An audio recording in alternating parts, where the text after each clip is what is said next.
Hello guys, today I've got the JBL Go 5 speaker and I'm going to show you why your device drops connection, how to fix that, and many reasons to that. So actually the main issue may be your phone. Try connecting your speaker to a different device, different source, like for example some tablet or any other thing. Check if it still drops connection over here. If it does, the issue is located in your speaker. If it doesn't, the issue is located in your phone. We've got many videos about that, so you can check that out on our channel. But let's go back to the speaker. If the issue is located in the speaker, the first thing that you need to do is factory reset. How to do it?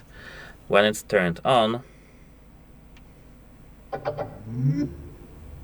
hold simultaneously play and plus buttons at the same time for 2 seconds. So simultaneously at the same time, yeah, you know what I mean.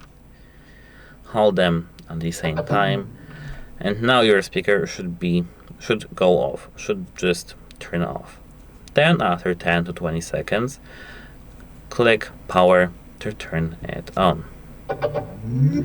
Now check if it still drops connection. If it still does, try to charge it up to 100% because this issue may be connected with the battery. If it still drops connection after that, you need to just contact device support because it may be damaged and there are no things that we can do. Goodbye and have a nice day.